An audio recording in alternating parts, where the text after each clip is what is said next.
হযরত বায়জিদ বুস্তামি ছোট্ট বাচ্চা ছেলে, গভীর রাত্রে মা অসুস্থ, পানির পিপাসায় জেগে উঠেছেন। বাবারে পিপাসায় শেষ হয়ে গেলাম, পানি দাও। ছেলে ঘরের ভিতরে পানি না পেয়ে বাইরে দৌড়াদৌড়ি করলেন। অনেক দূর থেকে পানি নিয়ে এসে দেখেন মা ঘুমায় গেছেন। পানি নিয়ে দাঁড়ানো পৌষ মাস, মাঘ মাসের শীতের রাত, ফজরের সময় মায়ের ঘুম ভেঙে গেল। তাকিয়ে দেখেন বাইজিদ দাঁড়ানো, হাতে পানি থরথর করে কাঁপছে। জিজ্ঞাসা করে, বাইজিদ তুমি দাঁড়ানো কেন? ছোট্ট বাচ্চা বলে, মা পানি চেয়েছিলে তুমি গভীর রাত্রে, পানি ঘরে ছিল না, অনেক দূর থেকে আনতে হয়েছে। মা বলছে, ঘুমাও নাই কেন গ্লাস ছুঁয়া? বাচ্চা বলে, ঘুমাই নাই। তুমি যদি আবার পানি চাও, সময় মতো যদি দিতে না পারি, মা তোমার কষ্ট হবে। এই জন্য ফজর পর্যন্ত আমি দাঁড়ায় আছি, কখন তুমি পানি চাও। মা হাতের থেকে পানি নিয়ে পান করলেন। বাইজিদকে বিছানার উপরে আরাম করে কম্বল দিয়ে ঘুম পড়াইয়া দিলেন। হযরত বাইজিদের মা উযু করে ফজরের নামাজ পড়ে সিজদায় চলে গেলেন। চিৎকার মেরে কেঁদে বলেন, আমার রব, আমার আল্লাহ, আমি আমার বাইজিদের মা, আমি মা হয়ে বাইজিদের জন্য দোয়া করি। বাইজিদ আমার জন্য আজকে যা করেছে, আমি মা, আমার কলিজা ঠান্ডা হয়ে গেছে। হায় আল্লাহ, আমি বাইজিদের জন্য দোয়া করি, তুমি তাকে সুলতানুল আরিফিন বানাইয়া দিও। মঞ্জুর হয়ে গেল আল্লাহ পাকের কাছে দোয়া।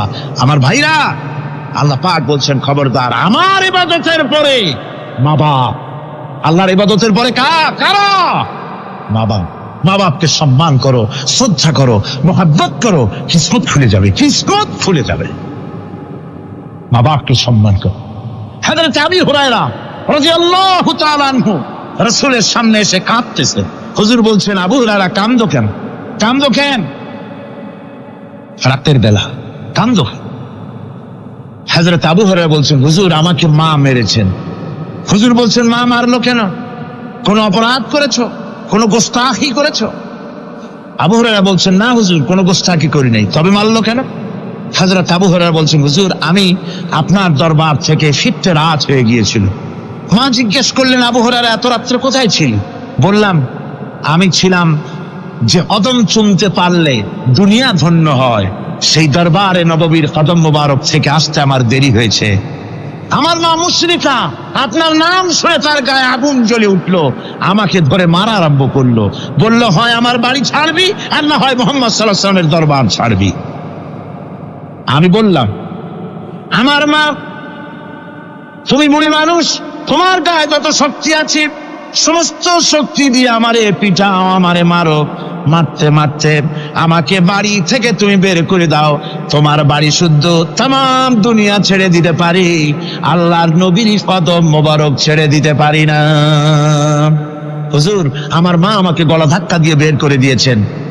হুজুর বলছেন, আবু হুরায়রা তোমার মা তোমাকে মেরেছে, তুমি আমার কাছে নালিশ করছো? আমার তো এখানে ইন্টারফেয়ার করার কিছুই নেই। সুবহানাল্লাহ, সুবহানাল্লাহ, মা তোমাকে মেরেছে, এখানে আমার করার কিচ্ছু নাই। বিশ্বনবী বলছেন, এত বড় পাওয়ারফুল নবী, লেজিসলেটিভ পাওয়ার, সারে আল্লাহ তাকে বানিয়েছেন শরীয়ত প্রণেতা।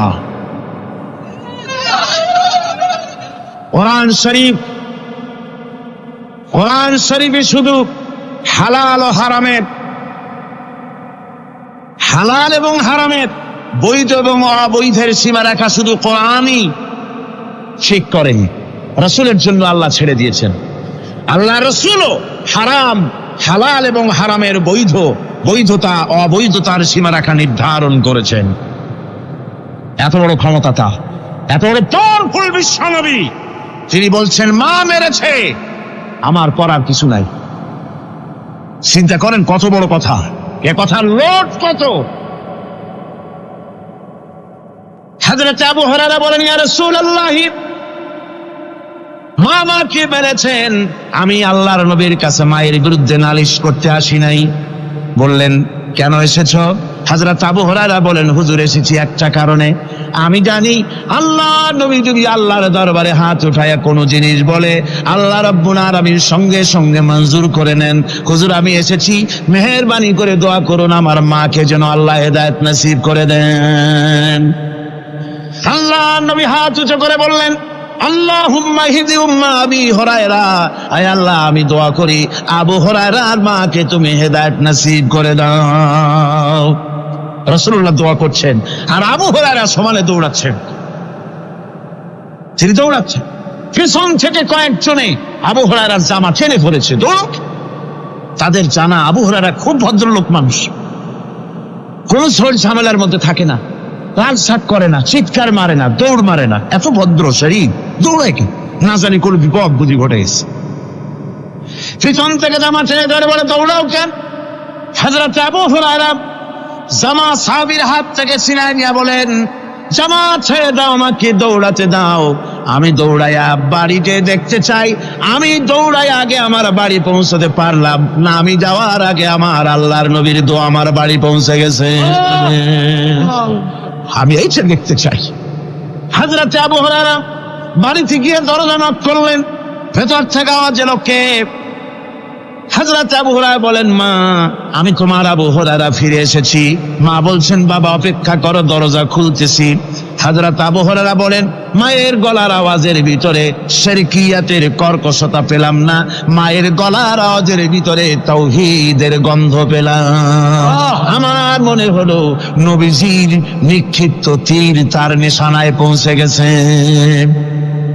কিছুক্ষণ পর মা আমার বেরিয়ে এলেন, মাথা থেকে চুলের থেকে বুড়ি মানুষ, সাদা চুলের ভিতর থেকে পানি পড়তেছে। মা বলল, বাবারে তোমারে মারার পর আমি বড় অনুতপ্ত হয়েছি, অনুশোচনা করেছি, আমি গোসল করেছি, মনে মনে ভাবলাম আমার ছেলে তো কোনো খারাপ জায়গায় যায় নাই, কেন তারে মারলাম, আমি বড় লজ্জায় পড়েছি তোমারে মেরে। ও আমার আবু হুরায়রা, আমি গোসল করেছি, পবিত্র হয়ে গেছি, জলদি করে আমাকে নিয়ে চলো বিশ্ব নবী জনাবে মুহাম্মদুর রাসূলুল্লাহর দরবারে। হযরত আবু হুরায়রা মা ঘোষণা করলেন, আশহাদু আল্লা ইলাহা ইল্লাল্লাহু ওয়াহদাহু লা শারীকা লাহু ওয়া আশহাদু আন্না মুহাম্মাদান আবদুহু ওয়া রাসূলুহু। আমার ভাইরা, মা বাপ সবচেয়ে সম্মানের জিনিস। আল্লাহর ইবাদতের পরই মা বাপের খেদমত করতে হবে। আল্লাহ পাক বলছেন, বান্দারে দেখ, মায়ের পেট থেকে আনলাম, মায়ের বুকের মধ্যে মহব্বত পয়দা করলাম, এত মহব্বত দিলাম তোর উপরে, যে কোনো বিদেশে যান, যেখানে যান, বাড়িতে ফিরলে পরে সকলে ছেলে মেয়ে ভাই বোন সবাই দেখবে সুটকেসে আমার জন্য আনছে কি, সবাই চিন্তা করবে আমার জন্য কি এনেছে। একমাত্র মা সন্তানের মুখের দিকে তাকাবে কখন খাইছে সে। সুবহানাল্লাহ, সুবহানাল্লাহ, আমার বাসার মুখখানে শুকনা, তুই বুঝি আজকে কিছু খাইস নাই। বিদেশে যেসব সন্তান থাকে, মা টাটা কবুতরের মতো ছটফট করে। আমার ছোটবেলার কথা আমি দেখেছি, শশীরা মাদ্রাসায় পড়তাম, আব্বা টাকা দিতেন মাদ্রাসায় যাওয়ার সময়, আবার মা আবার মুরগির ডিম বিক্রি করা, বিভিন্ন জিনিস বিক্রি করা বা বাজার করা পয়সা, উদ্বৃত্ত কিছু পয়সা আব্বার অজান্তে আমার হাতের মুঠার মধ্যে দিয়ে দিতেন। যখন মাদ্রাসার দিকে রওনা হয়েছি, পর্দার আড়াল থেকে দরজা থেকে দেখতাম, যতক্ষণ তাকায় দেখতেছি চোখ থেকে পানি দল করে পড়তেছে। সুবহানাল্লাহ, মা কি জিনিস! আল্লাহ আল্লাহ আল্লাহ। বিদেশে যদি কারো সন্তান মারা যায়, সবাই জানার আগে কবি বলতেছেন, বিদেশে বিরাজ্যে যার পুত্র মারা যায়, পশু পক্ষী না জানিতে আগে জানে মা। মায়ের কই যার তারে টান লেগে যায়, মা বুঝতে পারে আমার সন্তানটা নাই। আহারে মা!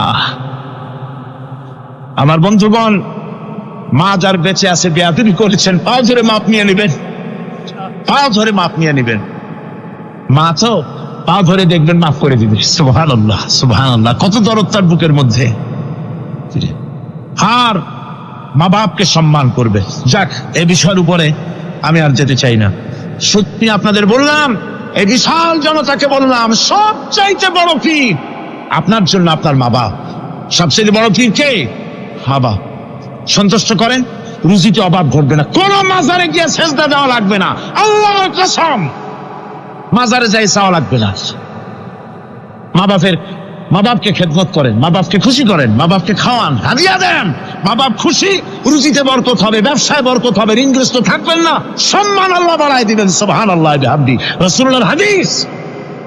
এই জন্য আমি অনুরোধ করব, মা বাপকে সম্মান করবে। নবী করিম সাল্লাল্লাহু আলাইহি ওয়াসাল্লাম ইন্তেকাল করলেন, এরপরে ক্ষমতায় এলেন হযরত আবু বকর, প্রধান বিচারপতি হলেন হযরত ওমর। ইতিহাস লিখছে ফামাকাতা আমান কামিলান ফালাম ইয়াখতাসিম ইলাইহি ইসনান। 1 বছর পার হয়ে গেল, হযরত ওমরের বিচারালয় একটা লোক বিচার চাইতে আসে নাই। আছে পৃথিবীতে কোন ইতিহাস এরকম যে 1 বছরে কোর্টে মামলা হয় না? বলেন আপনারা, আছে? হযরত ওমর রাদিয়াল্লাহু তাআলা আনহু হযরত আবু বকরের কাছে গিয়ে বললেন, মা হাজাতা বি ইনদা কওমিন মুমিনিনা ইয়া খলিফাত রাসূলিল্লাহ, হে আল্লাহর রাসূলের খলিফা, এই দেশে একটা বিচারকের দরকার কি? তিনি জিজ্ঞেস করলেন, লিমাযা? কই যে আমি তো এক বছর থাকলাম, খালি বসে বসে কাঠখড়ি গুনলাম, কেউ বিচার চাইতে আসলো না। হযরত আবু বকর জিজ্ঞেস করলেন, তোমার কাছে যে কেউ বিচার চাইতে আসলো না, তার কারণ কি? তিনি বললেন, দীনুহুমুন নাসিহা, এই জাতির দিন হচ্ছে নাসিহা করা, পরস্পরের কল্যাণ কামনা করা। ওয়া মানহাজুহুমুল কুরআন, আর তাদের সংবিধান হচ্ছে কোরআন। ওয়া আমালুহুম আল আমরু বিল মারুফ ওয়ান নাহয়ু আনিল মুনকার, আর এই জাতির আমল হলো ভালো কাজের আদেশ করা, অন্যায় কাজ থেকে মানুষকে বিরত রাখা। কুল্লু ওয়াহিদিন মিনহুম ইয়ারিফু হাদ্দাহু ফায়াকিফু ইনদাহু, আর এর প্রত্যেকটি ব্যক্তি তার সীমারেখা চেনে, আল্লাহর হদ সীমারেখা চেনে এবং সেই সীমারেখার কাছেই সে দাঁড়িয়ে যায়। সুতরাং এই যখন এই জাতির অবস্থা, ফাফিমা হুম ইয়াখতাসিমুনা ইলাইয়া ইয়া খলিফাত রাসূলিল্লাহ সাল্লাল্লাহু আলাইহি ওয়াসাল্লাম, এই যখন জাতির অবস্থা, সেই জাতি মামলা করতে আসবে কেন? সুবহানাল্লাহ। মামলা নাই, মোকদ্দমা নাই, এমন একটি সমাজ নবী করিম সাল্লাল্লাহু আলাইহি ওয়াসাল্লাম তৈরি করেছেন। এবং এই সমাজে মানুষকে উপার্জনের জন্য তাগিদ দেওয়া হতো, চুপ করে বসে থাকতে পারবে না, কাজ করে খাও। কি করে খাও? বলেন, কি করে খাও? কাজ করে খাও। হাত যে এইভাবে করে নেয়, এই হাতের কোনো দাম নাই, এভাবে করে তিনি দেয়, সেই হাতের দাম বেশি। সুবহানাল্লাহ। আল্লাহ রাব্বুল আলামিন বলেন, ফাইদা কুদিয়াতিস সালাতু ফান্তাশিরু ফিল আরদি ওয়াবতাগু মিন ফাদলিল্লাহ, নামাজ যখন পড়া হয়ে গেল, ছড়িয়ে পড়ো আমার ময়দানে, ক্ষেত খামারে, অফিসে, আদালতে, রুজি কামাই করো, বসে থেকো না। রাসূলুল্লাহ বলেছেন, ইদা সাল্লাইতুমুল ফাজরা ফালা তানুমু আন তালবে আরযাকুম, ফজরের নামাজ যখন পড়া হয়ে বসে থেকো না, ফালা তানুমু, ঘুমায়ো না, আন তালবে আরযাকুম, রুজি কামাবার জন্য মাঠে ময়দানে নেমে যাও। হযরত ওমর রাদিয়াল্লাহু তাআলা আনহু মসজিদে নববীতে ফজরের নামাজ পড়ে দেখলেন এক গ্রুপ লোক সেখানে বসা। জোহরের সময় দেখলেন সেই লোকগুলি বসা, আসরও দেখলেন, মাগরিবেও দেখলেন, এশাও দেখলেন। প্রশ্ন করলেন, তোমরা যে এখানে বসা, তোমরা কারা? গতকাল ফজর থেকে আজকে এশা পর্যন্ত দেখতেছি, তোমরা কারা? তারা বললো যে আমরা এখানে আল্লাহর জিকির আজগার করি, দূর থেকে আসছি। খাও কি? যে কিছু লোকের আমাদেরকে রান্না বান্না করে খাও, আমরা আল্লাহর জিকির করি তো এই জন্য রান্না বান্না করে আমাদের খাওয়াই যায়। হযরত ওমর বলছেন, তোমাদের মতো অলসগুলোরে যে খাওয়ায়, তোমাদের থেকে ওই লোকগুলির মর্যাদা আল্লাহর কাছে অনেক বেশি। তবে মনে রাখো, আগামীকাল ফজরের পরে যদি এই জায়গায় তোমাদেরকে বসে থাকতে দেখি, ব্যাট মেরে মসজিদের নববী থেকে বের করুন। কাজ করো। ইসলাম কাজের প্রতি উৎসাহিত করেছে এবং ধনাঢ্য লোককে দায়িত্ব দিয়েছে, অফি আমওয়ালিহিম হাক্কুল লিসাইল ওয়াল মাহরুম, ধনীদের উচিত গরিবদের অধিকার আদায় করে দেওয়া। তাই লা ইয়াকুনা দুলাতাম বাইনাল আগনিয়া মিনকুম, যাতে করে তোমাদের সম্পদগুলি গুটিগত কুরুচের ভিতরে যেন পঞ্জীবিত হয়ে না থাকে।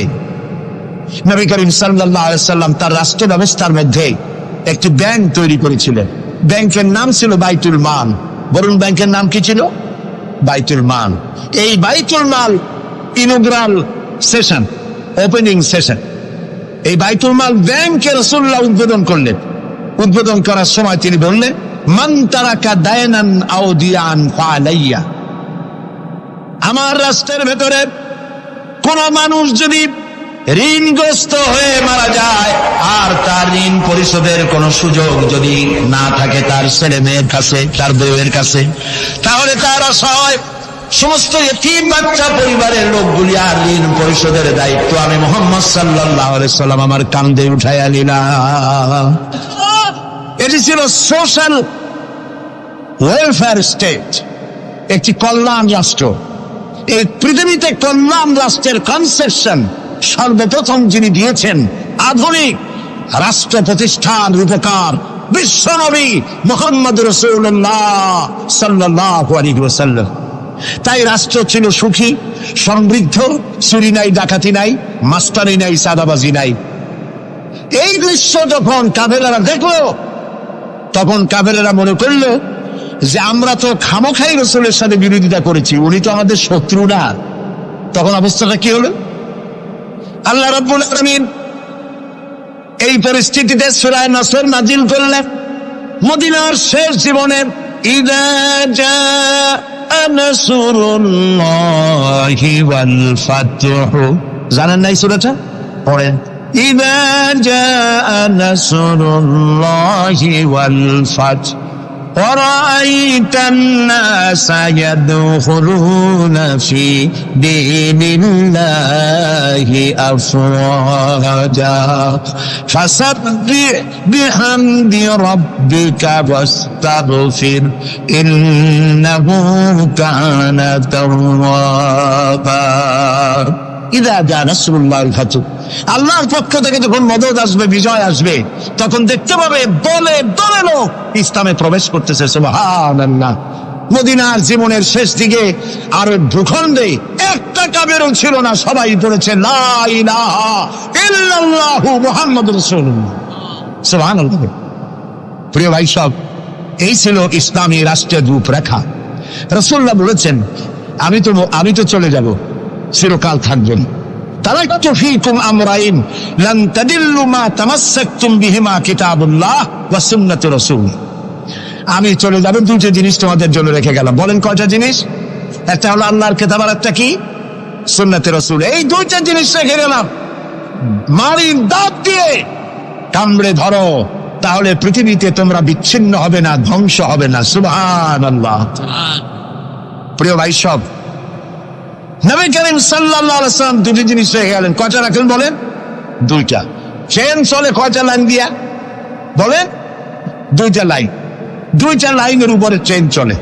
চেন কি? কতগুলি কম্পার্টমেন্ট, এর মধ্যে মানুষ বসে, মাল সামান নিয়ে মানুষ বসলো।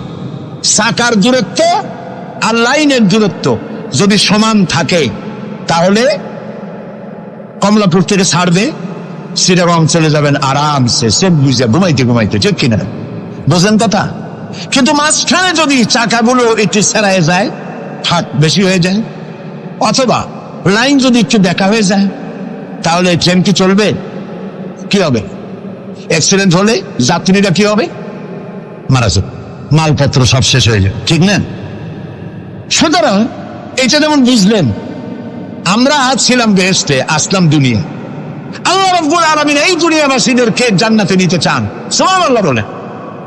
এই জন্য দুইটা লাইন করে দিয়েছেন। দুইটা লাইন রাসূলুল্লাহ পেতে দিয়ে গেলেন।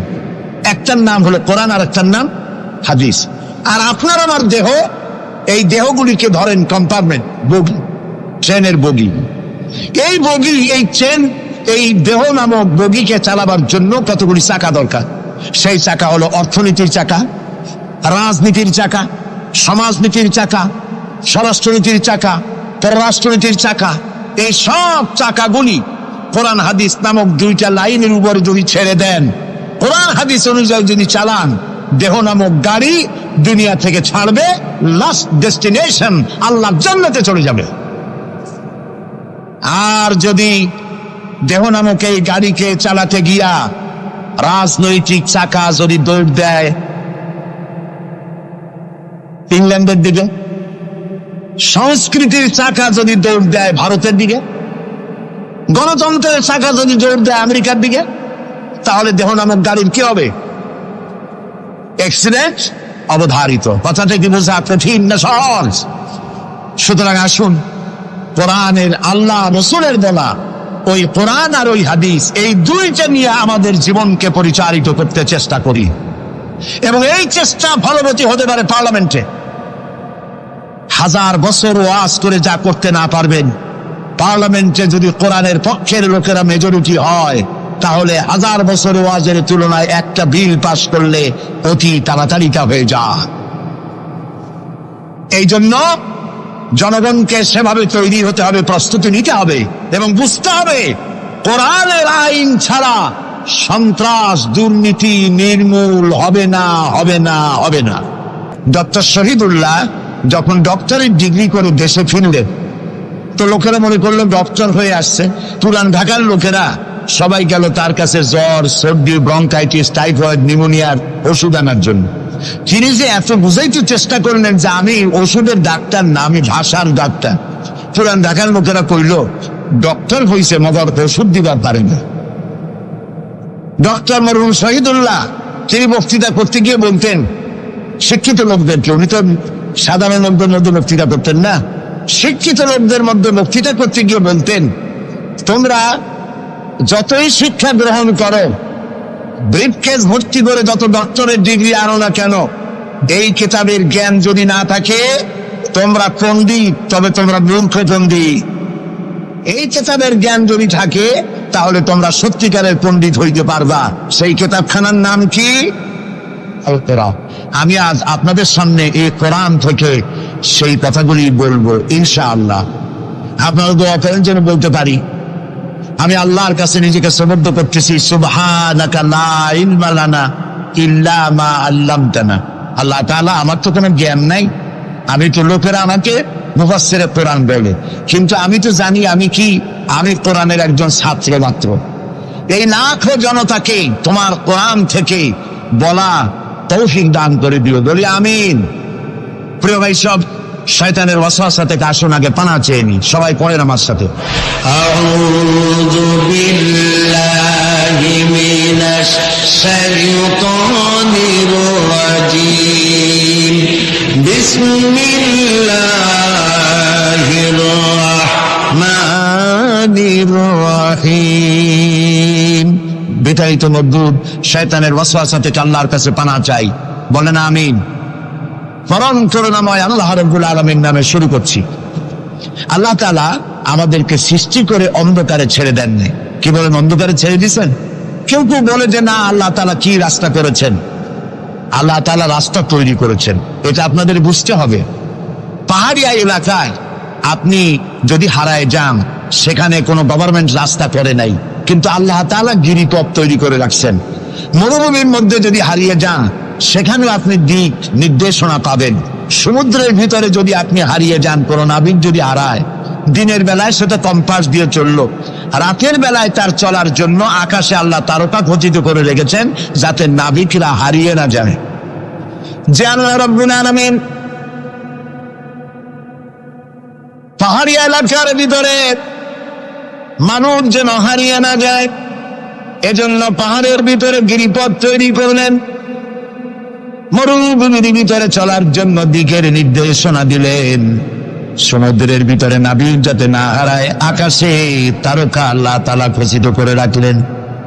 সেই আল্লাহ রাব্বুল আলামিন পৃথিবীতে মানুষ চলাফেরা করবে, মানুষ জন্মগ্রহণ করে মৃত্যু পর্যন্ত চলার জন্য তার অর্থনীতি প্রয়োজন, রাজনীতি প্রয়োজন, সমাজনীতি প্রয়োজন, তার শিক্ষানীতি প্রয়োজন। জীবনের এই নীতিমালার বাঁকে বাঁকে মোড়ে মোড়ে সে হারায় যাবে। আল্লাহ তাআলা এমনকি তার বান্দার প্রতি আচরণ করতে পারেন না। সেজন্য রব্বুল আলামিন বান্দা পৃথিবীতে যেন সঠিক পথে চলতে পারে, এজন্য তার জীবনের প্রত্যেকটি মোড়ে মোড়ে বাঁকে বাঁকে আল্লাহ তাআলা কোরআনের আলো, নূরের আলো আল্লাহ জ্বালিয়ে রেখেছেন। আল্লাহ তাআলা বলেন, قد جاءكم من الله نور وكتاب مبين। قد جاءكم من الله نور। ও পৃথিবীর মানুষেরা শোনো, অবশ্যই আমি আল্লাহর পক্ষ থেকে তোমাদের জন্য এসেছে আলো। ওয়া কিতাবুম মুবিন, আর দিয়েছি আমি একটা স্পষ্ট কিতাব, সুস্পষ্ট কিতাব। তোমাদের সৃষ্টি করে আমি অন্ধকারে ফালাই দেই নেই, আমি একটা আলো দিছি। সেই আলোটা কি? সূর্যের সেটি কি চন্দ্র? না, সেটি চন্দ্র নয়, সেটি সূর্য নয়, সেই আলোটির নাম হলো মুহাম্মাদুর রাসূলুল্লাহ সাল্লাল্লাহু আলাইহি ওয়াসাল্লাম। জীবনের এমন কোন দিক এবং বিভাগ নাই যেখানে আল্লাহ তাআলা মুহাম্মদ সাল্লাল্লাহু আলাইহি ওয়াসাল্লামকে আদর্শ বানান নাই। সুবহানাল্লাহ বলুন। আমি তার কথাই আজকে আপনাদেরকে বলবো ইনশাআল্লাহ। বলি ইনশাআল্লাহ। প্রিয় ভাই সব, এই পৃথিবীতে আল্লাহ রাব্বুল আলামিন সব থেকে দুর্বল করে সৃষ্টি করেছেন মানব গোষ্ঠীকে। মানুষেরা সব থেকে দুর্বল। আপনি বলতে পারেন যে কেমনি আমরা দুর্বল হইলাম, এত মারামারি করি তারপরেও দুর্বল? হ্যাঁ, তারপরেও দুর্বল। যেমন গরু, সে তার আত্মরক্ষার জন্য মাথায় 2টা শিং পাইছে, আমরা কেউ শিং পাইনি, আমরা দ্রুতগতি করতে পারিনি, ঠিক না? কথা কন না কেন? কুকুরে কামড়াইতে পারে, কুকুরের কাজ কুকুরে করেছে, কামড় দিয়েছে পায়, তাই বলে কি কুকুরে কামড়ানো মানুষের শোভা পায়? মানুষ কি কুত্তার গায়ে কামড় দিতে পারবে? ওই রকমের শক্তিশালী দাঁত মানুষের আল্লাহ দেন নাই। সাপেরে আল্লাহ তাআলা বিষধর দন্ত দিয়েছেন, বাঘের খাবার মধ্যে নখর দিয়েছেন, মূলার মতো মোটা মোটা দাঁত দিয়েছেন। এমনকি আত্মরক্ষার জন্য ভীমরুল বলারের রুল ফুটাবার মতো শক্তি আল্লাহ দিয়েছেন। এবার বলেন তো আপনার কাছে আত্মরক্ষার কি আছে? আপনি তো বলতেই পারেন বীরত্বের সাথে, হ্যান করেঙ্গে ত্যান করেঙ্গে, লাঠি কে আমদার মুগুর ভরেঙ্গে, বলতে পারবেন, কিন্তু লাঠির মধ্যে মুগুর আপনি ভরতে পারবেন না। মানুষের কাছে আত্মরক্ষার কোনো হাতিয়ার নাই। এই মাহফিলের মধ্যে যদি এখন একটা সাপ ঢোকে অথবা বড় জাতের কয়েকটা ব্যাঙ ঢোকে, লাফানো শুরু করবে এই মাথা দিয়া, এই মাথা দিয়ে দৌড় আরম্ভ করবে। তারপর অন্তত সদরঘাট পর্যন্ত দৌড়ে গিয়ে জিজ্ঞেস করবে, ভাই আমরা দৌড়াই কেন? তো সামান্য ব্যাঙের সাথে পারি না, সামান্য সাপের সাথে পারি না, বললা ভীমরুলের সাথেও পারি না। আত্মরক্ষামূলক হাতিয়ার আমাদের কাছে দেওয়া হয় নাই। এরপরে এমনকি আমরা চোখে ভালো করে দেখি না, চোখ দিয়েও আমরা দেখতে পাই না। আপনারা বলবেন তাহলে আমরা কি ভেলকি দেখি? না, ভেলকি দেখেননি। আমাদেরকে দেখতে হলে আমরা আলোর সাহায্য দেখি, আলো না হলে আমরা দেখতেও পারি না। অমাবস্যার রাতে মানুষ নিজের শরীরও নিজে দেখতে পারে না। এই যে অবস্থা, এই যে দুর্বলতা, এই দুর্বল মানুষকেই পৃথিবীর সকল সবল প্রাণীর চাইতে আল্লাহ তাআলা শ্রেষ্ঠ করেছেন। শ্রেষ্ঠ কে বলেন? কে? কিসের দিক থেকে শ্রেষ্ঠ? জ্ঞান। জ্ঞান দিয়ে আল্লাহ মানুষকে শ্রেষ্ঠ করেছেন। সুতরাং জ্ঞান দিয়ে আপনি সব চিনবেন, আর আলোর পথ চিনবেন না, তা তো হতে পারে না। এই জন্য আপনি সব যেমন চেনেন, আলোর দিশাও আপনাকে পাইতে হবে। আপনার নেতা Karl Marx, Lenin, Mao Tse-tung, Hegel, Darwin, Copernicus, Kepler, এরা আপনার নেতা হতে পারে না। আপনার আমার নেতা হবেন মুহাম্মদুর রাসূলুল্লাহ সাল্লাল্লাহু আলাইহি ওয়াসাল্লাম। আচ্ছা, ওনারা নেতা হবেন না কেন? সেটাও একটু ব্যাখ্যার দাবি রাখে। ওনারাও কিন্তু কষ্ট করেছেন। মার্কস, হেগেল, মাও সেতুং, এরা কষ্ট করেছেন, জেল খেটেছেন, বই লিখেছেন, মানবতার কল্যাণে এগুলি করেছেন, কিন্তু তাদের কথার কোনো মিল ছিল না। এক একজন এক এক ধরনের কথা বলেছেন, এবং তাদের কথা দিয়ে পৃথিবীর মানুষের জন্য কোনো স্থায়ী শান্তি প্রতিষ্ঠিত হয় নাই পৃথিবীর 1 ইঞ্চি জমিনের ওপারেও। এটা ঠিক কিনা? নবীদের কথায় আমাদের চলতে হবে, কারণ নবীদের কথার মধ্যে কোনো গরমিল হয় নাই। আদম আলাইহিস সালাম বলেছেন আল্লাহ এক, নূহ আলাইহিস সালাম বলেছেন বেশি হইতে পারে, নাউযুবিল্লাহ। ইব্রাহিম আলাইহিস সালাম বলেছেন আখিরাত আছে, আরেকজন নবী বলেছেন নাও থাকতে পারে। একজন নবী বলেছেন কবর আযাব হবে, আরেকজনে বলেন এটা একটা আমার চিন্তায় না থাকতেও পারে। এইরকম নবীদের কথার মধ্যে কোনো ব্যস্কম হয়েছে? বলেন হয়েছে? কেন হয় নাই? কারণ দার্শনিক, রাজনীতিবিদ, ওদের যে শ্রেণী, ওর থেকে নবীদের শ্রেণী সম্পূর্ণ স্বতন্ত্র, এবং 2 শ্রেণীর মাঝে গালফ অফ ডিফারেন্স। দার্শনিক এবং রাজনীতিবিদরা তারা কথা বলেন নিজস্ব মন মস্তিষ্ক প্রসূত জ্ঞান দিয়ে, আর নবীরা কথা বলেন আল্লাহর জ্ঞান দিয়ে। এই জন্য পৃথিবীতে যত নবী এসেছেন সমস্ত নবীদের স্লোগান ছিল একটা। কয়টা ছিল? আদম আলাইহিস সালাম থেকে নিয়ে শুরু করে মুহাম্মাদুর রাসূলুল্লাহ সাল্লাল্লাহু আলাইহি ওয়াসাল্লাম পর্যন্ত যত নবী আল্লাহ পৃথিবীতে পাঠিয়েছেন, সমস্ত নবীদের স্লোগান একটাই ছিল, লা ইলাহা ইল্লাল্লাহু মুহাম্মাদুর রাসূলুল্লাহ। মুহাম্মাদুর রাসূলুল্লাহ নবী করিম সাল্লাল্লাহু আলাইহি ওয়াসাল্লামের সময় হয়েছে, আর বাকি সমস্ত নবীর সময় স্লোগান একটাই ছিল, লা ইলাহা ইল্লাল্লাহ। কোনো বেশ কম নাই, সব নবীরা এক কথা বলেছেন। কারণ নবীরা যে কথা বলেছেন সমস্ত কথা আসছে একটা অফিস থেকে। কয়টা অফিস? এবার বলেন তো অফিসটার নাম কি? কার অফিস? আল্লাহর অফিস। এবং একজন মেসেঞ্জার সমস্ত নবীদের কাছে আল্লাহর মেসেজ বহন করে নিয়ে এসেছেন, সেই আল্লাহ কর্তৃক নিয়োগ প্রাপ্ত অথেন্টিক জেনুইন যিনি রাসূল ছিলেন, বার্তাবাহক ছিলেন, স্পেশাল মেসেঞ্জার ছিলেন, তার নাম কি? সুবহানাল্লাহ। পৃথিবীর সবচাইতে বেশি মর্যাদা এবং সব থেকে বেশি সুন্দর করে আল্লাহ তাআলা তাকে এই পৃথিবীতে পাঠিয়েছেন। তিনি যখন পৃথিবীতে আসলেন, পৃথিবীটা কি ছিল? চুরি, ডাকাতি, জেনা, ব্যভিচার, হত্যা, ধর্ষণে ভরপুর মরাজাতি। ওই যে বলেছিলাম মরাজাতি, এই মরাজাতিটারে কেমনে জিতে বানানো যায়, রাসূলুল্লাহ সেই চেষ্টা করলেন। 40 বছর বয়স হেরা পাহাড় থেকে নেমে এনে কবি বলছেন, উতর কর গারে হেরা সে সুয়ে কওম আয়া, উতর কর গারে হেরা সে সুয়ে কওম আয়া, और एक नुस्खे किमिया साथ लाया। হেরা পাহাড় থেকে নবীজি নেমে এলেন, সাথে আনলেন পরশ পাথর। নাম কি? কোরআন। হেরা পাহাড় থেকে নেমে আসলেন, হাতে আনলেন পরশ পাথর। এই পরশ পাথরের ছোঁয়া যখন লাগলো, ওমরের মতো পাথর সোনার টুকরা হয়ে গেল। সুবহানাল্লাহ। যারা ছিল নারী জাতির ইজ্জত, সতীত্ব, সংগ্রামের জম, তারা হয়ে গেল নারী জাতির পাহারাদার। সুবহানাল্লাহ বলুন। কোরআন মরা জাতিকে জিন্দা করছে। আহারে কপাল, সেই কোরআন শরীফ দিয়ে তাবিজ লিখি আমরা। আরে বাবা, বাংলাদেশে ইমদাদিয়া লাইব্রেরি, ওসমানিয়া লাইব্রেরি, কতগুলি লাইব্রেরি হয়েছে চকবাজার এলাকায়। আমি তাদেরকে অনুরোধ করব, আপনারা এই আকামটা কখনো করবেন না। ভালো কাজটা করতেছেন, বইপত্র ছাপেন, কিন্তু কোরআন শরীফের মধ্যে আপনারা তাবিজ ঢুকাইছেন। তাদের লেখা, তাদের ছাপানো কোরআন শরীফের মধ্যে দেখা যায় সূরা ইউসুফের নকশা, সূরা মরিয়মের নকশা, সূরা মায়েদার নকশা, ইয়াসিনের নকশা, এবং লেখা আছে এই নকশা ব্যবহার করলে মাথা ভালো হবে, ওই নকশা ব্যবহার করলে বিয়ে হবে তাড়াতাড়ি, এই নকশা ব্যবহার করলে তাড়াতাড়ি বাচ্চা হবে। কোথায় পেয়েছি? কোরআন শরীফ তাবিজের জন্য নাজিল হয় নাই, বিশ্বাস করুন মুসলমান। সুতরাং নকশা আঁকায়া কোরআন শরীফে ছাপানো আল্লাহর কালামের সাথে বেয়াদবি। যারা এই কাজটি করছেন, আমি তাদেরকে অনুরোধ করি, আল্লাহর রাস্তায় এই কাজ বন্ধ করে দিন, আর তওবা করুন। কোথায় পেলেন? সূরার কতগুলি নকশা বানাইছেন, 577, 1372, 1940। এদিকে কেমনে হইল সূরা ফাতিহা? বিসমিল্লাহরে বানাইছে 786।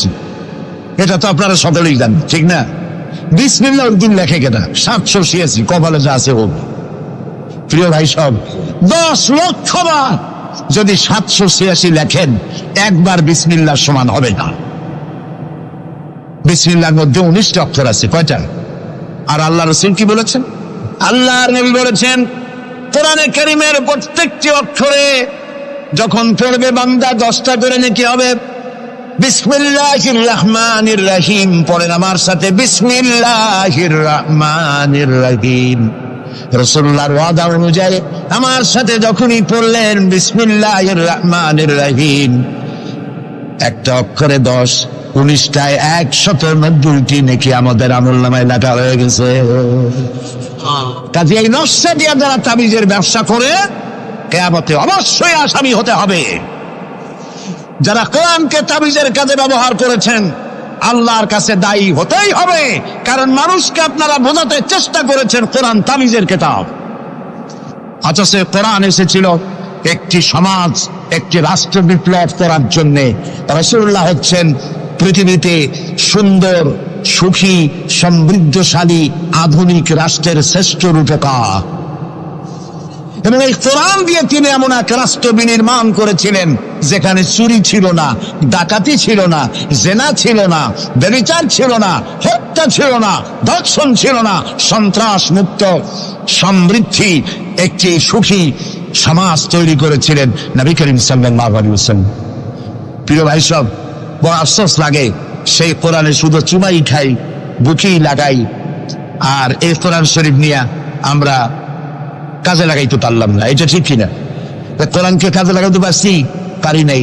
কোরআন শরীফ খালি ঝুলে ঝুলে পড়ি। দেখেন, রমজান মাসে আমাদের দেশের লোকেরা ব্যক্ত করে, ভাই তোমার বাড়ি কি হয়েছে জানি না, আমার পুতের বউ 7 খতম, আমার মেয়ে ক্লাস 9-এ পড়ে, ও 3 খতম, ওর মায় 13 খতম, আর আমি নিজে এমনি এমনি খতম। আপনি প্রতিযোগিতা করে কোরআন শরীফ খতম করবেন, এই জন্য নাযিল হয়েছে কোরআন শরীফ, আপনি কি বিশ্বাস করেন? কোন কোন সাহাবী সূরা বাকারা শেষ করতে সময় লেগেছে 2 বছর 3 বছর। কেন? পড়তে পারতেন না তিনি? সময় লাগলো কেন? এই জন্য সময় লেগেছে, এক একটি আয়াত তারা তেলাওয়াত করেছেন। শুনতেছেন কথা? এক একটি আয়াত তেলাওয়াত করেছেন, অর্থ বুঝেছেন, ব্যাখ্যা বুঝেছেন, জীবনের উপরে আমল করেছেন, এরপর আরেকটা আয়াত পড়েছেন, বুঝেছেন, আমল করেছেন, তারপরে আরেকটা পড়েছেন। এইরকম করে করে কোরআন তেলাওয়াত করে জীবনের উপরে আমল করার পর সাহাবীরা যখন রাস্তা দিয়ে হাঁটতেন, মানুষেরা দেখতো যেন কোরআন হেঁটে যাচ্ছে। আরে আজ পৃথিবীতে আমরা মায়ের খাবো না কেন? আমি তো বলি বুশের মতো আরো 2-4টা বুশ আসা দরকার, মাইল আমাদের খাওয়াই দরকার। দুনিয়ার সব জাতি চেনা যায়, মুসলমান চেনা যায় না। প্রিয় ভাই সব, নবী করিম সাল্লাল্লাহু আলাইহি ওয়াসাল্লাম এই পরশ পাথর নিয়ে আসলেন। ওমর আসতেন রাসূলকে হত্যা করতে। চিন্তা করেন, নবী হত্যা করতে আসে, কত বড় জাহেল সেই ওমর। আর ওমর ছিলেন কি হইলেন বলেন? কি সোনা ডায়মন্ড হয়ে গেলেন। আল্লাহু আকবার বলেন। আমার রাসূল বললেন, আমার পরে লা নবিয়্যা বাদি ওয়ালা রাসূলা, আমার পরে নবীও হবে না, রাসূলও হবে না। কিন্তু আমার পরে যদি আল্লাহ কাউকে নবী বানাতেন, ওমর অবশ্যই নবী হয়ে যেতেন। আল্লাহু আকবার। প্রিয় ভাই সব, ওমর রে জাহালাত থেকে কয়লার খনি ছিল ওমর, সেখান থেকে ডায়মন্ড বানাই দিল আল্লাহ তাআলা। কি দিয়ে বানাইলেন? কোরআন। আমরা কিন্তু এর কাছেও যাইতে পারলাম না, খালি চুমা দিলাম আর তাবিজ বানাই গলায় ঝুলাইলাম। এই কোরআন শরীফ আমরা একটা কাপড় দিয়ে পেঁচাই রাখি। আমাদের ঘরে কাপড় দিয়ে কোরআন অনেকের বাড়িতে পেঁচানো আছে, আছে না? এই কাপড়টা যদি মাটিতে পড়ে যায়, যদি পাও লাগে, তাহলে আমরা আটকে উঠি, ঠিক না? কাপড়টা উঠাই কি করি? চুমা দিই। একটা কাপড় আটকে কিছু না, এখানে তো টেবিলেও কাপড় আছে, আমার পায়ের তলেও কাপড় আছে, আমার পরনেও কাপড় আছে, ঠিক না? আপনাদের আছে না? তো এগুলো পাও লাগলে তো আমি আটকে উঠি না। কোরআন শরীফের সাথে যে কাপড়টা ছিল ওটা পড়ে গেলে পাও লাগলে আটকে উঠি এবং অপরাধ বোধের সৃষ্টি হয়, ঠিক কিনা? কেন হয়?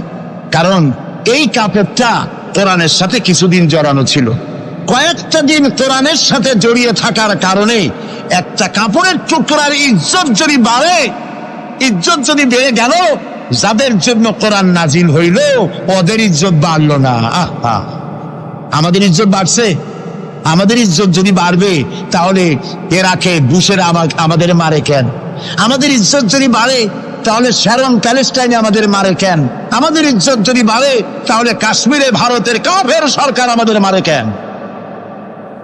আলজেরিয়ায়, বসনিয়ায়, চেচনিয়ায়, এরিত্রিয়ায়, সারা পৃথিবীতে আমরা মার খাচ্ছি। তাহলে কি এই কথা বুঝবো যে কোরআন থাকবে যে জাতির কাছে, কোরআনের কারণেই তারা মার খাবে?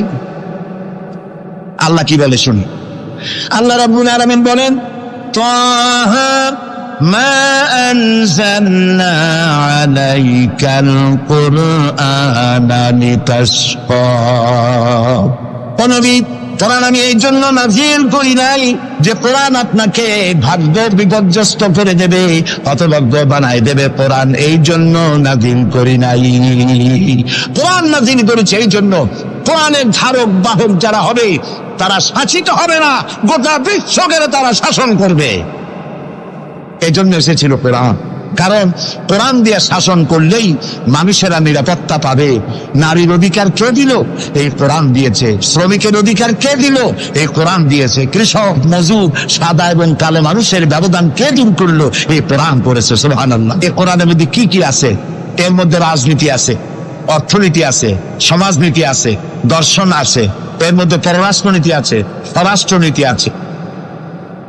বিজ্ঞান আছে বলে এ কোরআন বিজ্ঞানের বই নয়। ইতিহাস আছে বলে এ কোরআন ইতিহাসের বই নয়। রাজনীতি আছে বলে এটা রাজনীতির কিতাব নয়। অর্থনীতি আছে বলে এটা অর্থনীতির কিতাব নয়। তাহলে প্রশ্ন হবে এটা কি? এটা হচ্ছে মানুষের জীবন পরিচালনার জন্য যত নীতি প্রয়োজন, সমস্ত নীতির মূল নীতি যে কিতাবে লেখা হয়েছে সেই কিতাবের নাম আল কোরআন। প্রিয় ভাই সব, নবী করিম সাল্লাল্লাহু আলাইহি ওয়াসাল্লাম কে আল্লাহ তাআলা এজন্য পাঠান নাই যে তিনি আর তার সাহাবীরা মসজিদে বসে বসে আল্লাহ আল্লাহ করবেন আর রাষ্ট্র চালাবে ফেরাউন আর নমরুদেরা, রাষ্ট্র চালাবে আবু জাহেলের গোষ্ঠীরা, ফাসিক, ফুজ্জার, নামাজ নাই, রোজা নাই, ঘুষখোর, মদখোর, এরা রাষ্ট্র চালাবে। এই জন্য ইসলাম আসে নাই। ইসলাম এসেছে রাষ্ট্র পরিচালনা করার অধিকার কোরআনে কার? আল্লাহ রাব্বুল আলামিন বলেন, আলা লাহুল খালকু ওয়াল আমর ইনিল হুকমু ইল্লা লিল্লাহ। সৃষ্টি যার, আইন চলবে তার। সৃষ্টি যার, আইন চলবে তার। আলা লাহুল খালকু ওয়াল আমর, সৃষ্টি যার, আইন তারই চলবে। কারণ এই কোরআনের তো কোনো পরিবর্তন নাই। এটি সংবিধান, এটি কনস্টিটিউশন। আমাদের একটা কনস্টিটিউশন আছে, আছে না? কবে তৈরি হয়েছিল? 72-তে। 1972 সালে বাংলাদেশের সংবিধান রচিত হয়েছিল। আজকে 2004। 1972 থেকে 2004 এ পর্যন্ত আমার দেশের কনস্টিটিউশন অ্যামেন্ডমেন্ট, সংযোজন, বিয়োজন, পরিবর্তন, পরিবর্ধন ইত্যাদি হয়েছে নাকি হয়নি? কয়বার হয়েছে? 13 বার হয়ে গেছে। 13 বার হয়েছে আর 14 বার হবে খুব শিগগির। তাহলে স্বাধীনতার 32 বছরের ভিতরে যদি সংবিধান 14 বার পরিবর্তন হয়, সংশোধন হয়, এই রেশিও অনুযায়ী 100 বছর যদি যায়, তাহলে কম্বলের লোম বাঁচলে থাকবে কিছু? এটাও একটি সংবিধান। এটার নাম কি? সংবিধান, মানবতার সংবিধান। এটি শুধু মুসলমানদের জন্য নয়। কোন মুসলমান দাবি করতে পারবে না কোরআন একমাত্র আমার কিতাব? না। আল্লাহ তাআলা শুরুতেই বলে দিয়েছেন, হুদাল লিন-নাস, হুদাল লিল-মুত্তাকিন, হুদাল লিন-নাস, হাযা বায়ানুল লিন-নাস। পৃথিবীর সমস্ত মানব গোষ্ঠীর জন্য হেদায়েতের সর্বশেষ কিতাবের নাম কি? কোরআন শরীফ। প্রিয় ভাই সব, 1400 বছর বা 1500 বছর হয়ে গেছে কোরআনের বয়স। পরিবর্তন হয়েছে কয়বার? কয়বার হয়েছে? কিয়ামতের আগ পর্যন্ত আর কয়বার হবে? একবারও হবে না। কারণ এই কিতাব আসছে কার কাছ থেকে? আল্লাহর কাছ থেকে। তিনি নির্ভুল, তার কোনো ভুল নাই। আমার দেশের সংবিধান পরিবর্তন হয় কেন? এই জন্য হয়, যারা সংবিধান রচনা করেছিলেন ওনাদের কাছে ভবিষ্যতের জ্ঞান ছিল না। অতীতের অভিজ্ঞতার ভিত্তিতে বর্তমানকে সামনে রেখে সংবিধান রচনা করেছেন। আর যখন নতুন নতুন সমস্যা সামনে আসছে, তখন অতীতের অভিজ্ঞতা শেষ, নতুন অভিজ্ঞতা দিয়ে আবার পরিবর্তন করা লেগেছে, ঠিক কিনা? আল্লাহর কাছে কাল কয়টা? একটা। সেই কালটার নাম কি? মাশাআল্লাহ, আপনাদেরকে 100 দিলাম। এইরকম কথা যারা মনে রাখতে পারে, এই সব শ্রোতাদেরই কথা বলে শুনাইয়া আনন্দ আছে। আল্লাহ যেন আমারও ফায়দা দেয়, আপনাদেরকেও দেন বলি আমি। তাহলে আল্লাহ রাব্বুল আলামিনের কাছে কাল হইল কয়টা? একটা। ওই কালটার নাম কি? বর্তমান। বর্তমানের উপরে ভিত্তি করে আল্লাহ তাআলা কোরআন তৈরি করেছেন, তাই এর কোনো অ্যামেন্ডমেন্টের প্রয়োজন হয় নাই, কিয়ামত পর্যন্ত হবে না। যদি শান্তি চাই, আমাদের দেশে এখন তো আগেও সন্ত্রাস ছিল, এখনো সন্ত্রাস আছে। সন্ত্রাস নির্মূল আমরা করতে পারবো না যতক্ষণ না এই কোরআনের শাসন প্রতিষ্ঠিত হচ্ছে, ততক্ষণ পর্যন্ত সন্ত্রাস নির্মূল করা যাবে না। এ ব্যাপারে আরো কথা সামনে বলবো, বলেন ইনশাআল্লাহ। প্রিয় ভাই সব, তো আল্লাহ রাব্বুল আলামিন আমাদেরকে একখানা কিতাব দিলেন আর জিজ্ঞেস করলেন, আমাদেরকে বললেন আফাগায়রা দীনিল্লাহি ইয়াবগুন ওয়া লাহু আসলামা মান ফিস সামাওয়াতি ওয়াল আরদি তাওআন ওয়া কারহা।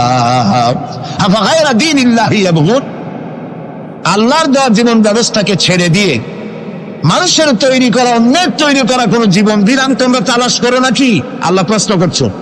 ওয়ালাহু আসলামা মান ফিস সামাওয়াতি ওয়াল আরদ, অথচ আকাশে যা আছে, জমিনে যা আছে, আনুগত্যের মস্তক সবাই অবনত করে দিয়েছে আমি আল্লাহর সামনে। সুবহানাল্লাহ। আর তাই সেখানে শান্তি, যারা আল্লাহর আইন মানে সেখানেই শান্তি। দেখেন, একটু আগে আমি বলেছিলাম শুরুতে, সকল প্রাণীর আত্মরক্ষার হাতিয়ার আছে। আমাদের যদি আত্মরক্ষা করতে হয়, লাঠি, বন্দুক, ছুরি ইত্যাদির আশ্রয় দিতে হয়। আমার শরীরে, আপনার শরীরে আত্মরক্ষামূলক কোন হাতিয়ার বলে নাই।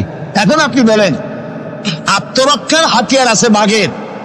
সুন্দরবনে বাঘ আছে নাকি নাই? আপনারা কি এটা শুনেছেন যে গত বছর সুন্দরবনের বাঘেরা কোনো একটা বিষয় নিয়ে রাগারাগি করিয়া নিজেরা কামড়াকামড়ি করে 200 বাঘ মারা গেছে? হয়েছে এরকম? কুমিরের এত বড় বড় দা এরকম খিল লেগে যান। এই সব কুমিরেরা তারা জঙ্গলে অথবা নদীর ভিতরে মারামারি করিয়া নিজেরা মারামারি করে 400-500 কুমির মারা গেছে। পাখিরা মারামারি করে মরছে, সাপেরা মারামারি করে মরছে। এরকম হয়েছে কখনো? হয় না। বরং আমি বলতে চাই, এই পৃথিবীতে বাঘে, সাপে, কুমিরে, হাঙ্গরে, সিংহে যত না মানুষ মেরেছে, মানুষেরা নিজেরাই তার থেকে 1,00,000 গুণে বেশি মানুষ মেরেছে। ওদের মধ্যে শান্তি আছে, আমাদের মধ্যে শান্তি নেই। ওরা আল্লাহর আইন মানে, মানুষ আল্লাহর আইন অমান্য করে, আর সেই জন্যই মানুষকে অশান্তি পোহাতে হয়। এই অশান্তি থেকে বাঁচতে হলে পথ কি? আল্লাহ রাব্বুল আলামিন বলেন, ইত্তাবিউ মা উনজিলা ইলাইকুম মির রাব্বিকুম ওয়া লা তাত্তাবিউ মিন দুনিহি আউলিয়া। ইত্তাবিউ মা উনজিলা ইলাইকুম মির রাব্বিকুম, আনুগত্য করো, অনুসরণ করো, অনুকরণ করো ওই জিনিসের যা তোমার রবের পক্ষ থেকে নাজিল হয়েছে। কি নাজিল হয়েছে বলেন? এইটার অনুসরণ করো। ওয়ালা তাত্তাবিউ মিন দুনিহি আউলিয়া। আর তোমাদের নেতারা যা কিছু তোমাদের জন্য বানিয়েছে তার অনুসরণ করো না। মানব রচিত আইনে শান্তি নাই। আল্লাহ তাআলা বলছেন, আমার বান্দারা, ইত্তাবিউ মা উনজিলা ইলাইকুম মির রাব্বিকুম, আল্লাহর পক্ষ থেকে যে কিতাব আসছে এইটার অনুসরণ করো, এটার মধ্যে সব আছে। নবী করিম সাল্লাল্লাহু আলাইহি ওয়াসাল্লাম এটাকে দিয়েছিলেন যেভাবে, সেইভাবে করতে হবে। আমরা কি নবীকে সেই মর্যাদা দেই? না, দেইনি। মুহাম্মদ সাল্লাল্লাহু আলাইহি ওয়াসাল্লামকে মনে করেছি অন্যান্যরা যেমন নেতা, মুহাম্মদ সাল্লাল্লাহু আলাইহি ওয়াসাল্লাম এইরকম একজন ধর্মীয় নেতা। কোরআন শরীফকে মনে করেছি বাইবেল যেমন ধর্মগ্রন্থ, কোরআন ওইরকম একটা ধর্মগ্রন্থ। আমি আপনাদেরকে বলতে চাই, এই কোরআন একটি মুকাম্মাল নিজামে হায়াতের নাম। জীবনের সব কথা আল্লাহ তাআলা এখানে বলে দিয়েছেন। এই জন্য গতানুগতিক ভাবে ধর্মীয় পুস্তক নয়। আর মুহাম্মদ সাল্লাল্লাহু আলাইহি ওয়াসাল্লাম গতানুগতিক ভাবে কোন ধর্মীয় নেতা নন। তিনি হচ্ছেন আদর্শ, পৃথিবীর সব মানুষের জন্য আদর্শ নেতা, এক সফল রাষ্ট্রনায়ক, আল্লাহ রাসূল। সুবহানাল্লাহ। নবী করিম সাল্লাল্লাহু আলাইহি ওয়াসাল্লাম রাষ্ট্র প্রতিষ্ঠা করেছেন, ইসলামের রাষ্ট্র। তার বুনিয়াদ কি? ওয়াতাসিমু বিহাবিলিল্লাহি জামিআন ওয়া লা তাফাররাকু। ঐক্যবদ্ধভাবে আমার রজ্জুকে, আল্লাহর রশিকে মজবুত করে ধারণ করো। কে বলতেছেন? আল্লাহ। নবী করিম সাল্লাল্লাহু আলাইহি ওয়াসাল্লাম যে রাষ্ট্র পরিচালনা করেছিলেন, সেখানে কোনো জাতি, বর্ণ ও আঞ্চলিকতাকে গুরুত্ব দেওয়া হয় নাই। সেখানে গুরুত্ব দেওয়া হয়েছে হাবলুল্লাহ। হাবলুল্লাহ মানে কি বলেন? আল্লাহর রশি। বলেন আপনারা, হাবলুল্লাহ মানে কি? আল্লাহর রশি। আল্লাহর রশি কি? এটাকে রশি বলা হইল কেন বলবো? সেটাকে রশি বলা হইল কেন? আমরা ছিলাম বেহেশতে। কোথায় ছিলাম? পড়ে গেছি কোথায়? ধরুন এটা একটা কুয়া, দুনিয়াটা কি? কুয়া। বেহেশতে থেকে পড়ে গেছি কুয়ার মধ্যে। এখন কুয়ায় পতিত মানুষ উঠাবার জন্য সব থেকে ভালো কি? বাঁশ। কুয়ায় পতিত মানুষ উঠাবার জন্য কোন জিনিস সব থেকে ভালো? রশি। আল্লাহ তাআলা কোরআন নামক একটা রশি ফেলাই দিলেন। পড়ে গেছে দুনিয়ায়, আমি চাই তোরা আবার তোদের হারানো বাড়িতে ফিরে আয়। এখন এটা রশি আল্লাহ ভালাই দিলেন। কুয়ার মানুষ উঠাবার জন্য রশি সব থেকে ভালো, তবে রশির দুইটা শর্ত লাগবে। শর্ত কয়টা? দুইটা। এক নম্বরের শর্ত হলো রশি যেন পচা পাটের দড়ি না হয়, তাহলে পরে নিচে যারা ছিঁড়ে পড়বে উপরে যে টান দিয়ে উঠাইতে যাবে, ছিঁড়া গিয়া প্রতিত মানুষের দাঁতটা ছিল ওগুলো ভাঙিয়ে শেষ হয়ে যাবে। তাহলে দড়ি কি হইতে হবে? মজবুত। দুই নম্বর, যিনি ধরে টান দিবেন তার হাত হতে হবে মজবুত, তা না হলে পরে যত মানুষ ছিঁড়ে পড়বে ওই হাত থেকে যদি দড়ি ফসকে যায়, যাও চান ছিল তাও শেষ। উপরে ধরে আছেন কে? রশির অভাব প্রান্ত। আল্লাহর রশি কি পচা পাটের দড়ি? এর থেকে মজবুত দড়ি আর আছে? এই দড়ির অপার প্রান্তে ধরেছেন কে? যেটা পৃথিবীর সব মানুষ একত্রিত হয়ে এই রশি ধরো। আল্লাহ তাআলা বলেছেন অপার প্রান্ত ধরে হারানো বাড়ি জান্নাতে ফিরাই দেবেন। নবী করিম সাল্লাল্লাহু আলাইহি ওয়াসাল্লামের এটাই ছিল তার রাষ্ট্র প্রতিষ্ঠার মূলনীতি। কোরআন ধরো, কোরআন বোঝো। এই কোরআন দিয়ে তিনি একটি বিচার ব্যবস্থা চালু করলেন কোরআন দিয়ে। রাসূলুল্লাহ এখন প্রেসিডেন্ট, রাসূলুল্লাহ এখন কি? প্রেসিডেন্ট। দেখেন বিচার কেমনে হচ্ছে। আল্লাহ রাব্বুল আলামিন কোরআনের আয়াত দিয়ে বিচার ব্যবস্থা কন্ট্রোল করে দিলেন। বিচারে কারো পক্ষপাতিত্ব করা যাবে না। ওয়াইযা হাকামতুম বাইনান নাসি আন তাহকুমু বিল আদল। আল্লাহ তাআলা বলেন তোমরা যখন লোকদের মাঝে বিচার করবে, সুষ্ঠু বিচার করবে, ভালো ফয়সালা করবে, সুবিচার করবে। আর বিজাতীয়দের ব্যাপারে, অমুসলিমদের ব্যাপারে বিচার করতে গিয়ে তাদের উপরে জুলুম করবে না। ওয়ালা ইয়াজরিমান্নাকুম শানাআনু কওমিন আলা আন তা'দিলু। বিচার করতে গিয়ে হিন্দু, খ্রিস্টান, বৌদ্ধ, মুসলমান না, এই চিন্তা করে অমুসলিমদের উপরে বিচার করবে না। বিচার করতে হবে, সে বিচার যদি মুসলমানদের গায়ে লাগে তাও লাগুক, বিচার হতে হবে সুবিচার। প্রিয় ভাই সব, এই বিচারের ভিতরে জেনাকারের শাস্তি আছে। জেনাকারের শাস্তি কি হবে? চোরের শাস্তি কি হবে? আল্লাহ তাআলা বলে দিলেন আস-সারিকু ওয়াস-সারিকাতু ফাকতাউ আইদিয়াহুমা। চোর পুরুষ হোক আর নারী হোক, উভয়ের হাত কেটে দাও। এই আইনটা কার?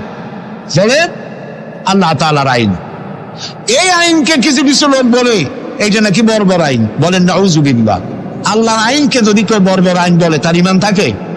তার ঈমান তো নাই, থাকবে কি? আল্লাহ বলছেন হাত কেটে দাও।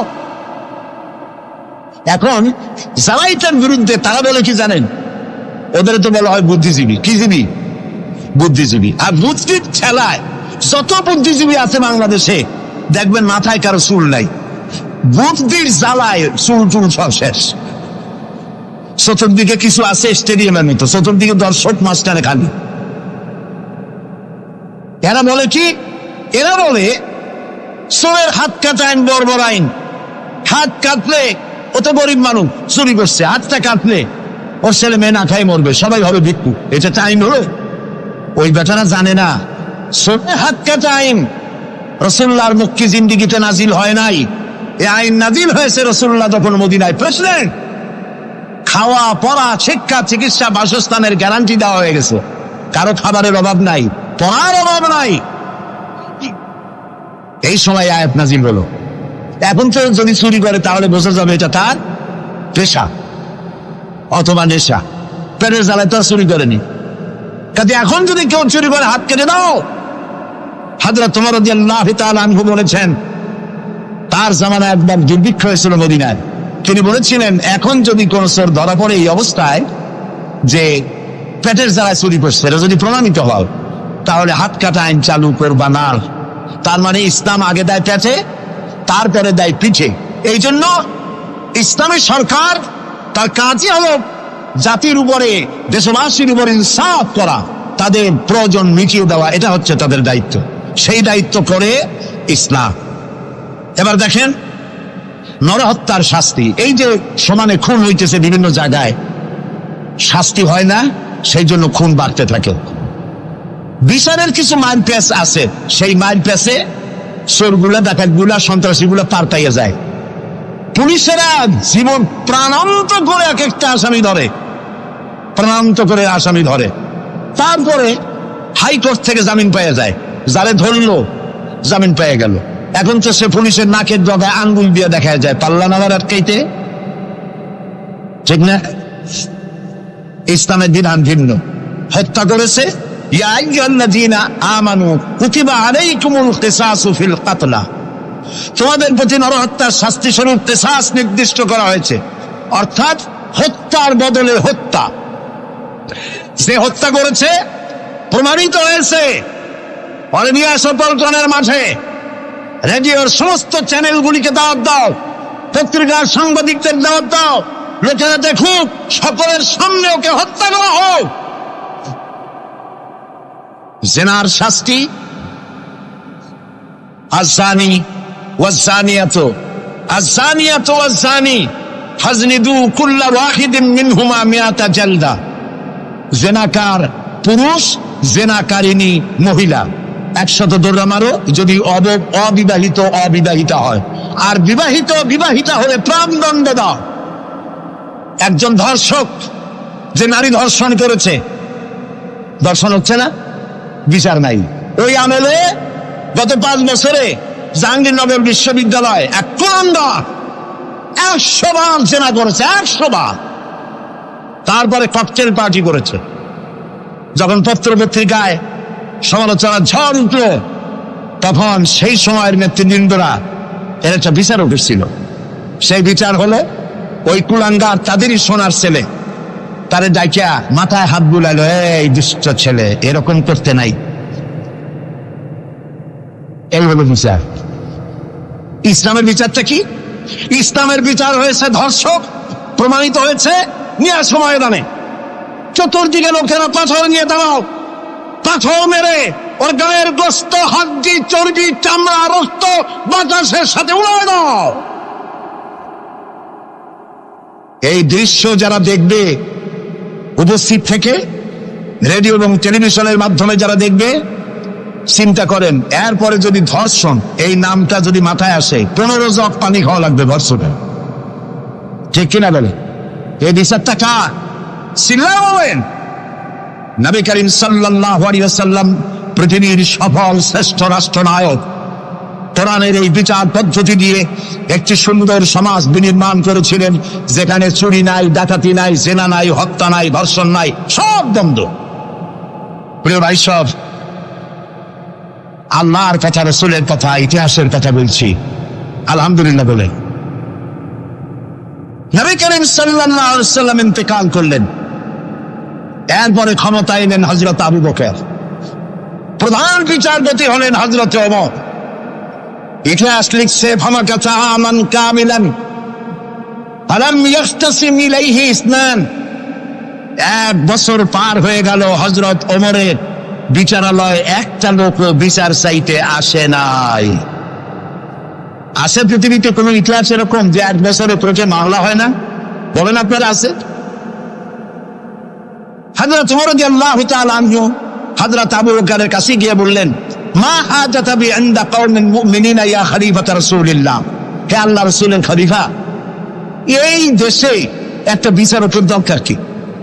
তিনি জিজ্ঞেস করলেন, লিমাযা? কই যে আমি তো 1 বছর থাকলাম, খালি বসে বসে কাঠখড়ি বুনলাম, কেউ বিচার চাইতে আসলো না।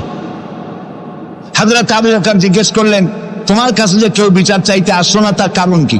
তিনি বললেন, দীনুহুমুন নাসিহা, এই জাতির দিন হচ্ছে নসিহা করা, পরস্পরের কল্যাণ কামনা করা। ওয়া মানহাজুহুমুল কুরআন, আর তাদের সংবিধান হচ্ছে কোরআন। ওয়া আমালুহুম আল আমরু বিল মারুফ ওয়ান নাহয়ু আনিল মুনকার, আর এই জাতির আমল হলো ভালো কাজের আদেশ করা, অন্যায় কাজ থেকে মানুষকে বিরত রাখা।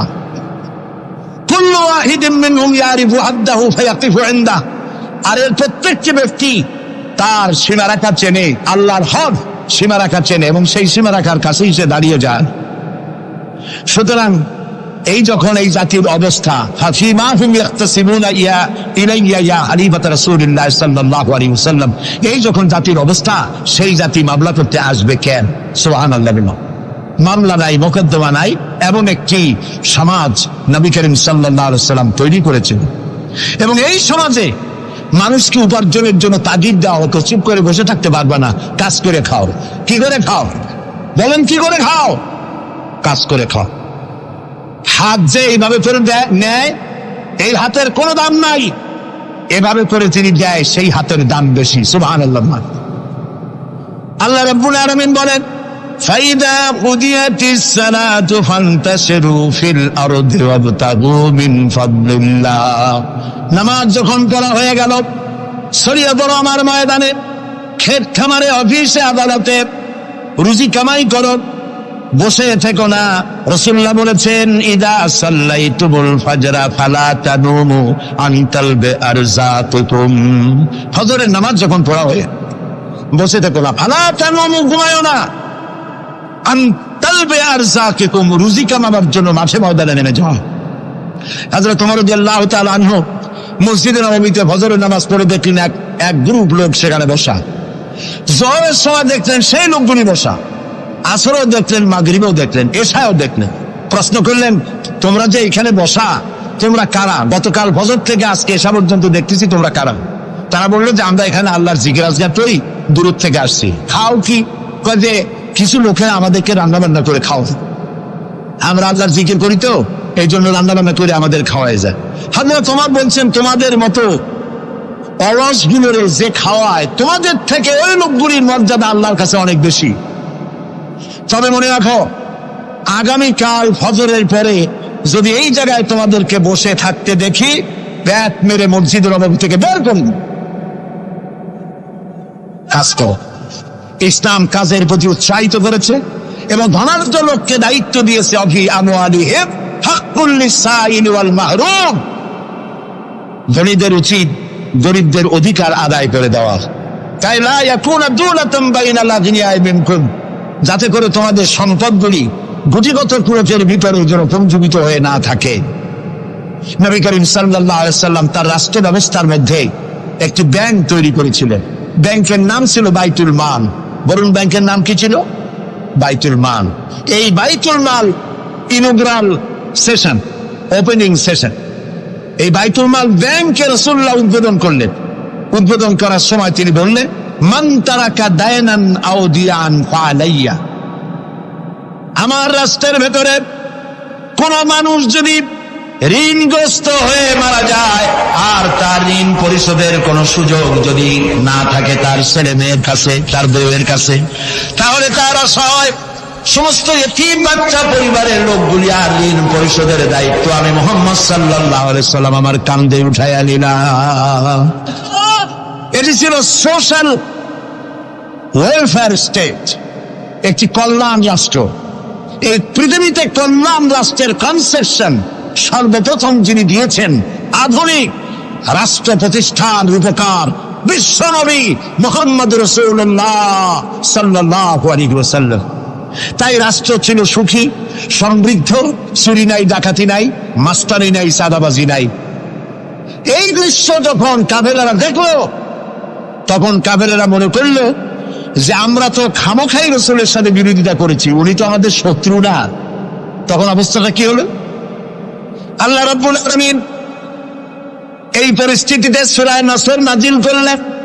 মদিনার শেষ জীবনের ইযা জাআ নাসরুল্লাহি ওয়াল ফাতহু, জানেন না এই সূরাটা?